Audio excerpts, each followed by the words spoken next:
जब भी अच्छी हेल्थ की बात होती है तो ज्यादातर लोगों के दिमाग में सिर्फ ये दो चीजें आती हैं, अच्छा वर्कआउट और एक अच्छी डाइट। क्यों? क्योंकि इन दोनों ही चीजों से डायरेक्टली या फिर इनडायरेक्टली जो फिटनेस इंडस्ट्री है उसको सबसे ज्यादा फायदा होता है।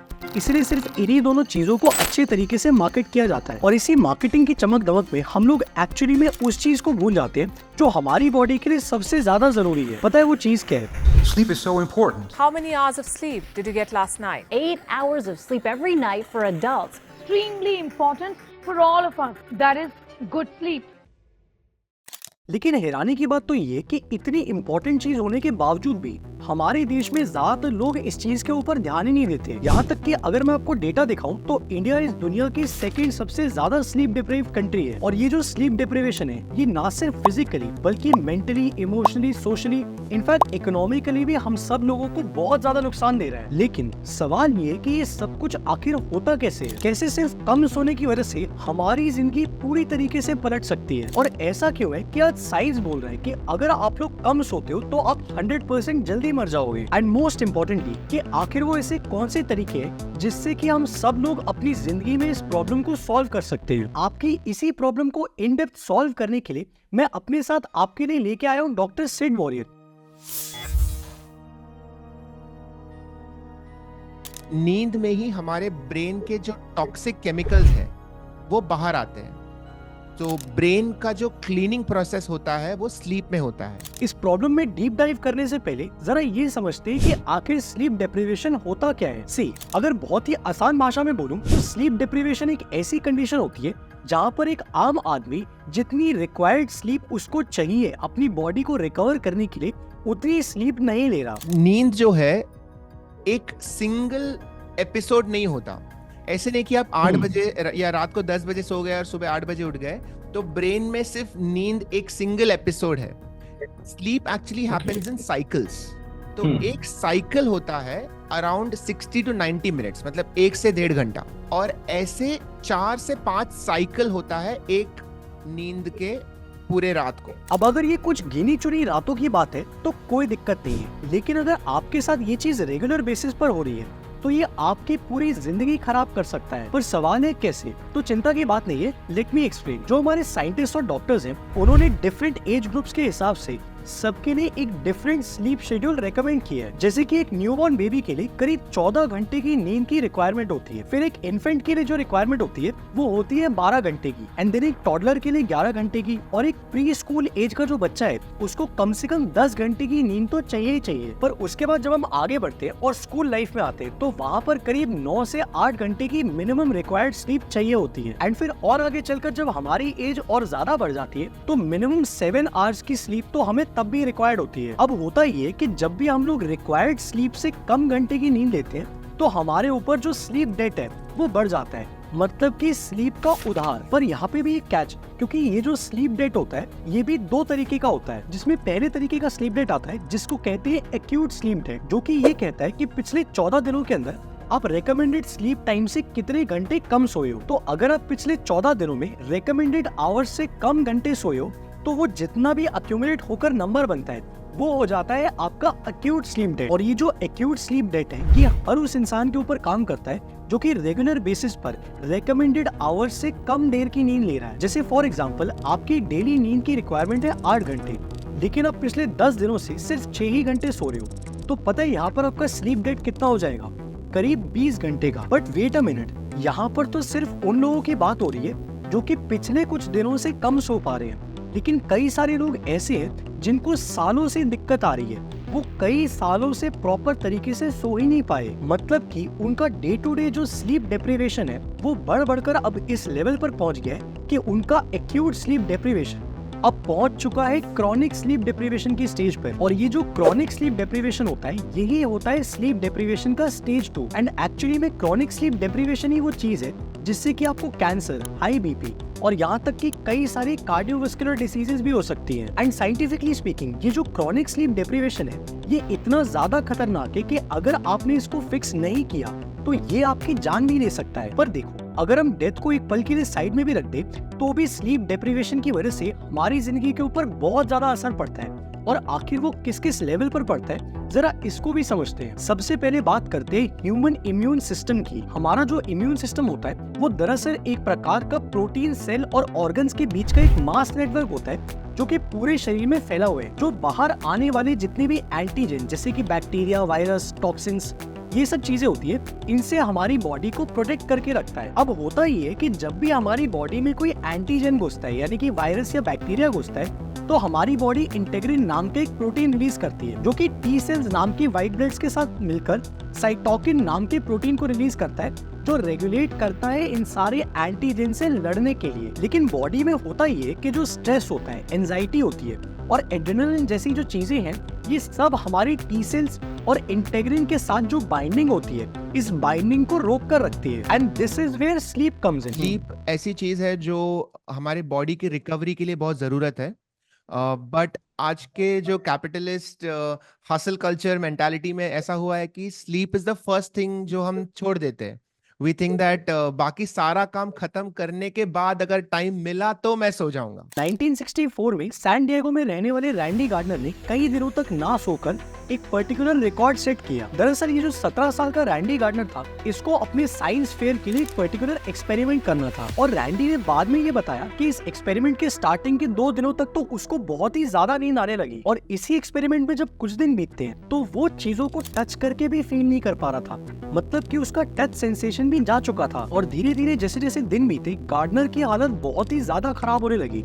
इनफैक्ट उसको हैलुसिनेशन तक होने लगा था। अब ये कोई कहानी नहीं है, बल्कि ये एक एक्चुअल साइंटिफिक एक्सपेरिमेंट है जो कि ये प्रूव करता है कि कम सोने से आखिर आपके ब्रेन के ऊपर कितना भारी असर पड़ता है। व्हाई वी स्लीप के ऑथर मैथ्यू वॉकर ने भी ये बताया है कि हमारे जो ब्रेन का वर्किंग टाइम है वो है 16 आवर्स। 16 घंटे के बाद हमारे ब्रेन को नींद की रिक्वायरमेंट पड़ती ही पड़ती है और स्टडीज ये बताती है कि 17 घंटे तक लगातार जागने के बाद हमारे ब्रेन का जो रिएक्शन टाइम और कॉग्निटिव फंक्शन है वो डिक्रीज होने लगता है। और सिर्फ इतना ही नहीं, अगर आप लगातार 18 घंटे तक जागते हो तो पता है क्या होता है, आपके ब्रेन की कॉग्निटिव एबिलिटी इतनी कम हो जाती है जितनी की एक ब्लड अल्कोहल लेवल यानी कि BAC 0.03 पर होता है। अब ये चीज कितनी खतरनाक है आप इस चीज का अंदाजा इसी बात से लगा सकते हो कि जो ड्रिंक एंड ड्राइव का चालान कटता है वो तब कटता है जब किसी का भी ब्लड अल्कोहल लेवल 0.03 से ज्यादा होता है। तो इन साइंटिफिक स्टडीज का एक्चुअल मतलब ये है कि अगर आप कम सोते हो तो आपके ब्रेन की कॉग्निटिव एबिलिटी इतनी कम हो जाती है जितना कि शराब पीने वाले बंदे की होती है। जो हमारी कार्डियोवास्कुलर हेल्थ है उसके ऊपर भी एक बहुत ही बड़ा इम्पैक्ट पड़ता है। मैं दिखाता हूँ आपको कैसे। देखो, जब भी हम लोग सोते हैं तो हमारी बॉडी जो हमारा ब्लड प्रेशर है उसको 10 to 20% कम पर ले आती है, जिसको नॉक्टर्नल डिपिंग भी कहा जाता है। अब ये चीज होना बहुत जरूरी है क्योंकि हमारा जो नाइट ब्लड प्रेशर है वो हमारे नॉर्मल ब्लड प्रेशर से लिंक्ड होता है। और आप चाहो तो इस चीज को खुद भी एक्सपीरियंस कर सकते हो। आप 2 रातें कम सो और उसके बाद अपना ब्लड प्रेशर नापना।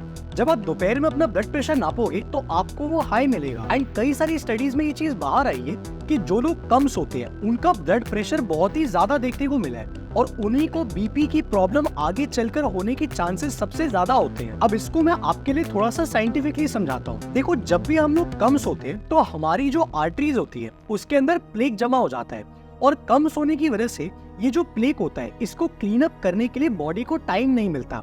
और क्योंकि टाइम नहीं मिलता तो जितनी भी आर्टरीज की वॉल्स है वो वॉल्स नैरो हो जाती है और जितनी नैरो आपकी आर्टरी की वॉल होती जाएगी उतना ही ज्यादा आपका ब्लड प्रेशर होगा। प्लस यहाँ पे एक चीज और भी होती है कि जब भी आपकी आर्टरीज की वॉल्स नैरो होती जाएगी तो आपका ब्लड फ्लो डिसरप्ट होगा और ब्लड फ्लो डिसरप्ट होने की वजह से आपके हार्ट के अंदर जो ब्लड ऑक्सीजन के लेवल्स हैं वो कम होते जाएंगे। इसीलिए आपका कम सोना ना सिर्फ आपके इम्यून सिस्टम बल्कि आपके कार्डियोवास्कुलर हेल्थ के ऊपर भी बहुत गहरा असर डालता है और इसी की वजह से आगे चल के आपको स्ट्रोक भी हो सकता है। चलो, ये तो हो गई वो हेल्थ प्रॉब्लम्स जो कि किसी को सामने से नजर नहीं आती और एक दिन पर्टिकुलरली किसी इंसान को पता लगता है कि उसके साथ ये दिक्कत हो गई है और शायद उसकी जान भी चली जाती है। लेकिन कम सोने की वजह से कई सारी ऐसी दिक्कतें भी आपकी जिंदगी में आएगी जो कि आपको एक्चुअली में दिखाई देंगी, जैसे कि ओबेसिटी और diabetes. And let me tell you कि साइंस ने ये प्रूव किया है कि जो कम सोना है वो आपके मोटापे और डायबिटीज से डायरेक्टली लिंक्ड है। देखो, जो नींद है वो हमारी बॉडी के अंदर जितने भी हार्मोन्स हैं जैसे कि टेस्टोस्टेरोन, एस्ट्रोजन, ग्रोथ हार्मोन, यहाँ तक कि हंगर हार्मोन ग्रेलिन, इन सारी चीजों को रेगुलेट करता है। अब होता ही है कि जब भी हम लोग स्लीप डिप्राइव्ड होते हैं, कम सोते हैं, तो हमारी बॉडी के अंदर जो ग्रेलिन के लेवल्स हैं वो डिसरप्ट हो जाते हैं और इसी चीज की वजह से हम लोगों को ओवर ईट करने की एक हैबिट पड़ जाती है। क्यों? क्योंकि हम लोग कम सो रहे हैं और हमारा जो ग्रेलिन हार्मोन है वो हमारी इस हंगर को प्रॉपर तरीके से मैनेज नहीं कर पा रहा। प्लस यहाँ पे एक दिक्कत और आती है, जब भी हम लोग कम सोते हैं तो हमारी बॉडी का जो ब्लड शुगर लेवल है वो भी रेगुलेट नहीं हो पाता। क्यों? क्योंकि इंसुलिन हमारी बॉडी के अंदर वो हार्मोन जो कि हमारे ब्लड शुगर लेवल्स को रेगुलेट करके रखता है, उसकी भी फंक्शनिंग डिसरप्ट हो जाती है हमारे कम सोने की वजह से। और ये एक बहुत बड़ा रीजन है कि जो लोग ऑलरेडी डायबिटिक होते हैं उनके हार्ट अटैक से डेथ होने की चांसेस और भी ज्यादा बढ़ जाते हैं। सो अगर हम यहाँ तक बात करें तो अभी तक आपको ये तो समझ में आ गया होगा कि कैसे कम सोने की वजह से हमारी फिजिकल हेल्थ के ऊपर बहुत बड़ा असर पड़ता है। लेकिन एक और चीज है जिसके ऊपर ये चीज असर डालती है और हम लोगों में से कोई भी उसकी बात नहीं करता, और वो चीज है हमारी मेंटल हेल्थ। तो शॉर्ट टर्म में तुम्हारी एंजाइटी बढ़ सकती है, तुम्हारा वीकनेस आ सकता है बॉडी में, और लॉन्ग टर्म तुम्हारे मेमोरी प्रॉब्लम्स हो सकता है और आपके बॉडी में इन्फ्लेमेशन बढ़ सकता है। तो बॉडी एक्स वो सब कुछ शुरू हो सकता है लॉन्ग टर्म अगर स्लीप डेप्रिवेशन हुआ तो। देखो, हम सबकी बॉडी के अंदर एक साइकिल होती है जो कि ये डिसाइड करती है कि हमको कब सोना है और कब हमको जागना है, और इस साइकिल को कहते हैं हमारी बॉडी का सर्केडियन रिदम। अब लेट 19th सेंचुरी के अंदर एक जर्मन साइकियाट्रिस्ट एमिल क्रैपलिन ने ये कहा था कि जब भी हमारी सर्केडियन रिदम डिसरप्ट होती है तो उसका सीधा असर पड़ता है हमारी मेंटल हेल्थ के ऊपर। जैसे कि अगर हम स्किज़ोफ्रेनिया के 80% पेशेंट्स को देखें तो उनको ये जो स्किज़ोफ्रेनिया है ये हुआ ही इसलिए क्योंकि वो लोग कम सोते थे। अगर मैं आपको आसान तरीके से बताऊं तो स्किज़ोफ्रेनिया एक ऐसी हेल्थ कंडीशन है जिसके अंदर एक इंसान कैसे सोचता है, कैसे फील करता है, क्या क्या चीजें करता है, उन सारी चीजों के ऊपर इफेक्ट पड़ने लगता है। और जितने भी स्किज़ोफ्रेनिक पेशेंट्स होते हैं उन सबको हैलुसिनेशंस होते हैं, मतलब कि वो चीजें दिखाई देती है जो एक्चुअली में है ही नहीं वहाँ पे। कई सारे बच्चों को कम सोने की वजह से बहुत सारे मेंटल हेल्थ इश्यूज को फेस करना पड़ रहा है। और यहाँ पे अगर मैं आपको डेटा दिखाऊं तो हमारे देश में जो स्लीप डिप्राइव्ड बच्चे हैं उनमें 97% में डिप्रेशन पाया गया, 72% बच्चों को एंजाइटी इश्यूज है, 75% बच्चों को इम्पल्स कंट्रोल इश्यूज है, मतलब कि उनको गुस्सा बहुत जल्दी आ जाता है। और यही नहीं, जो स्लीप डिप्राइव्ड बच्चे हैं उनमें से 68% ऐसे हैं जो कि कॉन्सेंट्रेट ही नहीं कर पाते किसी चीज पे। एंड जिस तरीके से ये चीज बच्चों को इफेक्ट करती है, सेम उसी तरीके से हम एडल्ट्स को भी ये चीज इफेक्ट करती है। जैसे कि अगर हम बात करें डिप्रेशन की, जो कि एक मूड डिसऑर्डर होता है जिसके अंदर इंसान को बहुत ही ज्यादा सैड और बहुत होपलेस फील होता है, हमारे देश के अंदर 30 करोड़ लोगों को इस वक्त डिप्रेशन है। और इन 30 करोड़ लोगों में से भी 75% ऐसे लोग हैं जिनको ये डिप्रेशन हुआ है इंसोम्निया की वजह से, मतलब कि वो लोग कम सोते हैं। मगर यहाँ पे भी एक इंटरेस्टिंग चीज है, और वो इंटरेस्टिंग चीज ये है कि एक तरफ तो ऐसे लोग हैं जो कि बहुत ही कम सोते हैं, मगर दूसरी तरफ ऐसे भी लोग हैं हमारे देश में जो कि जरूरत से ज्यादा सोते हैं। एंड ये जो स्लीप डिप्रिवेशन चल रहा है, इसी की वजह से एक नेगेटिव फीडबैक लूप डेवलप हो गया है, जिसके अंदर प्रॉब्लम ये आती है कि पहले लोग कम सोते हैं, उसकी वजह से उनको डिप्रेशन होता है, और डिप्रेशन की वजह से वो लोग और कम सोना शुरू कर देते हैं। तो ये पूरा साइकिल ऐसे ही चलता रहता है। एंड अगर हम नेशनल मेंटल हेल्थ सर्वे के हिसाब से भी देखें तो इस वक्त इंडिया की 3.5% पॉपुलेशन स्ट्रेस और एंजाइटी डिसऑर्डर्स से डील कर रही है। एंड पता है हमारी पॉपुलेशन के 3.5% लोग होते कितने हैं? 5.25 करोड़। और ये जो एंजाइटी डिसऑर्डर्स है इनका भी स्लीप डिप्रिवेशन से डायरेक्ट कनेक्शन है। देखो, हमारा जो दिमाग है वो चिंता और डर इन दोनों ही सिचुएशंस में बहुत ही तेजी से काम करता है। और हमारे माइंड की ये जो स्टेट होती है इसको कहते हैं हाइपर अराउजल स्टेट। एंड यही जो हाइपर अराउजल स्टेट है ये कारण बनता है हमारे इंसोम्निया का। इसको थोड़ा सा प्रैक्टिकली समझते हैं। जब भी आप बहुत ही हाइपर एक्टिव होते हो तो आपको बहुत ही ज्यादा थॉट्स आते हैं, और उस थॉट्स की वजह से आप एक ओवर थिंकिंग के लूप में फंस जाते हो, जो लूप आपको सोने ही नहीं देता। सो जिस तरीके से डिप्रेशन और स्लीप डिप्रिवेशन का एक साइकिल बन जाता है, उसी तरीके से स्लीप डिप्रिवेशन और एंजाइटी का भी सेम साइकिल बनता है। एंड अगर इस चीज को टाइम रहते आप ठीक नहीं करते हो तो ये स्लीप डिप्रिवेशन आगे चलकर आपको बाइपोलर डिसऑर्डर भी कॉज कर सकता है। देखो, जो बाइपोलर डिसऑर्डर होता है उसके अंदर आपको बहुत ही फ्रीक्वेंट मूड स्विंग्स होने लगते हैं। आप कभी एकदम से खुश हो जाओगे और एकदम ही डिप्रेशन में जा सकते हो। एंड बाइपोलर डिसऑर्डर के अंदर ये जो सडन मूड चेंजेस होते हैं, इसी की वजह से आपको स्लीप डिप्रिवेशन और ज्यादा बढ़ जाता है। मतलब कि अगर इस चीज को साइंटिफिकली देखा जाए तो बाइपोलर डिसऑर्डर और स्लीप डिप्रिवेशन इन दोनों के बीच में एक बाई डायरेक्शनल रिलेशनशिप है। मतलब कि अगर किसी इंसान के इंसोम्निया को ठीक किया जाए तो उसके इंसोम्निया ठीक होने की वजह से उसका बाइपोलर डिसऑर्डर भी प्रॉपर तरीके से सही हो सकता है, एंड वाइस वर्सा। अगर उसका बाइपोलर डिसऑर्डर सही हो जाता है तो उसको ऑटोमेटिकली प्रॉपर नींद आने लगेगी, तो उसका इंसोम्निया भी फिक्स हो जाएगा। बस ये जो कम सोना है ये एक और प्रॉब्लम कॉज करता है, और उस प्रॉब्लम का नाम है attention deficit hyper activity disorder, जिसको ADHD भी कहते हैं। ये जो ADHD है ये एक प्रकार का न्यूरो डेवलपमेंटल डिसऑर्डर है, जिसमें होता ही है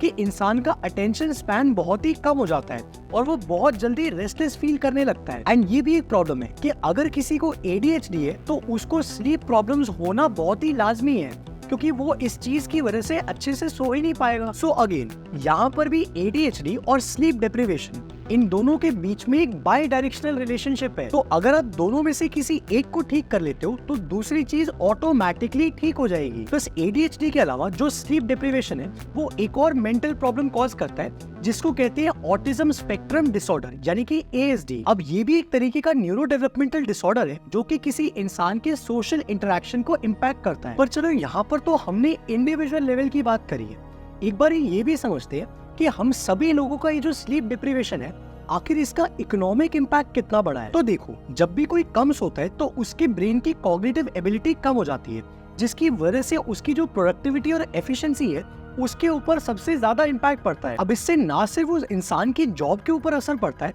बल्कि ओवरऑल GDP के ऊपर भी असर पड़ता है, क्योंकि वो कम आउटपुट प्रोड्यूस कर रहा है। और जब ऐसा बहुत सारे लोगों के साथ होता है तो ओवरऑल आउटपुट हमारी कंट्री का कम हो जाता है। इनफैक्ट रिसर्चेस में भी ये सामने आया है कि जो भी इंसान 6 घंटे से कम नींद लेता है वो इंसान उस इंसान से कम प्रोडक्टिव होता है जो कि 7 to 9 आवर्स की स्लीप ले रहा है। और कितना कम प्रोडक्टिव होता है? करीब 2.4%। अब ये 2.4% आपको बहुत छोटा लग रहा होगा, लेकिन एक बार जरा देखते हैं कि इसका ओवरऑल इम्पैक्ट कितना बड़ा है। एक बार अगर हम वर्किंग कैलेंडर के हिसाब से देखें तो पूरे साल के अंदर टोटल 250 वर्किंग डेज होते हैं, एंड ये जो 250 दिन है, जो इंसान कम सोता है वो कम से कम 6 दिन की छुट्टी मारता है इन 250 दिनों में से। क्यों? क्योंकि उसकी बॉडी उसको ये सिग्नल दे रही होती है कि अब थोड़ा सा सो लो वरना प्रॉब्लम हो जाएगी। अब जरा सोचो, ये एक वर्कर की बात हो रही है, अगर सारे वर्कर्स जो कि स्लीप डिप्राइव्ड हैं उनका ये नंबर कंबाइन कर दिया जाए तो हमारे देश में कितना ज्यादा कम काम हो पा रहा है सिर्फ कम सोने की वजह से। और पता है, ये सिर्फ प्रोडक्टिविटी की बात नहीं है। अगर आप हमारी दुनिया में होने वाले सबसे बड़े हादसों को देखोगे ना तो उनमें से ज्यादातर हादसे एक्चुअली में स्लीप डिप्रिवेशन की वजह से हुए हैं। जैसे कि अगर हम चेरनोबिल न्यूक्लियर डिजास्टर की बात करें तो ये डिजास्टर हुआ था एक बंदे की ह्यूमन एरर की वजह से, लेकिन बाद में जब इन्वेस्टिगेशन होती है तो ये पता लगता है कि ये जो ह्यूमन एरर है इसका एक्चुअल रीजन है कि वो बंदा बहुत दिनों से सोया ही नहीं था। इसके अलावा अगर हम अमेरिकन हिस्ट्री के सबसे बुरे कमर्शियल न्यूक्लियर प्लांट एक्सीडेंट जो कि 3 माइल आइलैंड न्यूक्लियर प्लांट की बात करें तो वो भी स्लीप डिप्रिवेशन की वजह से ही हुआ था। और ये एक चीज नहीं है, अगर मैं आपको और ज्यादा बताऊं तो space shuttle Challenger explosion, Exxon Valdez oil spill, ऐसी कई सारे इंसिडेंट्स हैं जो कि सिर्फ कम सोने की वजह से हुए हैं। और पता है, इनमें से ज्यादातर इंसिडेंट्स रात के 12 बजे से लेकर सुबह के 6 बजे के बीच में हुए हैं, वो टाइम जब इंसान को नींद की सबसे ज्यादा जरूरत होती है। एंड अगर हम रोड एक्सीडेंट्स की भी बात करें तो हमारे देश में इनफैक्ट वर्ल्ड वाइड जितने भी रोड एक्सीडेंट्स होते हैं, ज्यादातर रोड एक्सीडेंट्स रात के 12 बजे से लेकर सुबह के 6 बजे के बीच में ही होते हैं। इनफैक्ट ट्रांसपोर्ट ऑफिशियल्स ने खुद ये कहा है कि 40% रोड एक्सीडेंट्स सिर्फ लोगों के कम सोने की वजह से हो रहे हैं। अब ये सब कुछ जानने के बाद डेफिनेटली आप ये बोलोगे कि आदित्य ये तो एक बहुत बड़ी प्रॉब्लम है, पर बात ये है कि आखिर इस चीज को ठीक कैसे कर सकते हैं। इनफैक्ट हो सकता है कि आपको भी प्रॉपर तरीके से नींद नहीं आती और उस चीज को फिक्स अगर अभी नहीं किया तो आगे चलकर ये आपके लिए जानलेवा भी हो सकता है। तो इस चीज को ठीक कैसे करें? So there are some habits जो हमें फॉलो करनी होगी, और जब भी आपका नींद खराब होता है या जैसा होना चाहिए वैसा नहीं होता तो you just have to come back to these habits. हमें ज्यादा सोचना नहीं होता कि नींद क्यों नहीं आ रहा है, नींद क्या करना है। एक सेट ऑफ हैबिट्स होता है और उसे स्लीप हाइजीन कहते हैं। स्लीप हाइजीन माने how to clean up your sleep, नींद को कैसे साफ रखें। जो भी आपका सोने का टाइम है उसके आधे घंटे पहले से ही आपको थोड़ा स्लो डाउन होना है। ये बहुत इंपॉर्टेंट है। पूरे घर में अगर लाइट्स ऑन है, ठीक है, तो वो लाइट्स को कम करना शुरू करो, डिम करो। व्हाइट लाइट से गोल्डन लाइट करो, गोल्डन लाइट को कम करो, कैंडल पे आ जाओ। तो अगर आपका लाइट डिम होते जाता है तो ऑटोमेटिकली ब्रेन में वो केमिकल रिएक्शन शुरू होता है कि मुझे सोने का टाइम आ गया है। दूसरी बात है, बेड को नींद के लिए ही रखना है। अगर समझो आप पूरे दिन में बेड में बैठ के स्क्रोलिंग कर रहे हो, बेड में बैठ के लैपटॉप पे काम कर रहे हो, तो बॉडी को और ब्रेन को उस एरिया से स्लीप के साथ का जो कनेक्शन है वो टूट जाता है। तो अगर आप बेड पे जाओगे और सो जाओगे और जैसे ही उठोगे आप बेड से निकल आ जाओगे, तो बॉडी में एक वायरिंग बन जाता है कि यहां पे जाके मुझे सोना है। ब्रेथवर्क एक्सरसाइजेस सीखना is a very useful life skill. तो one of the simplest breathing exercises is called square breathing और बॉक्स ब्रीदिंग। तो ये आप भी कर सकते हो अभी मेरे साथ। जैसे आपको 4 सेकंड के लिए सांस अंदर लेना है, 4 सेकंड के लिए आपको रोक के रखना है, फिर 4 सेकंड आपको सांस छोड़ना है और फिर 4 सेकंड रोक के रखना है, अंदर मत लो। ठीक है, ये एक साइकिल में आपको ब्रीदिंग करना है। जैसे सांस अंदर लो, 1 2 3 4, अभी रोक के रखो, 1 2 3 4, अभी छोड़ो, 1 2 3 4, अभी रोक के रखो, 2 3 4, अब वापस अंदर ले। ठीक है, ये ब्रीदिंग एक्सरसाइज आप करोगे 1-1.5 मिनट तक, you will automatically feel calmer and your sleep will improve, anxiety will reduce, and then you can start thinking more clearly. Well that's all from my side. And अगर आपको इस video से value मिली हो तो please आप इस video को like और त्राया हेल्थ के चैनल को सब्सक्राइब जरूर से करिए, ताकि आप कभी भी ऐसी पावरफुल वीडियोस मिस ना करो।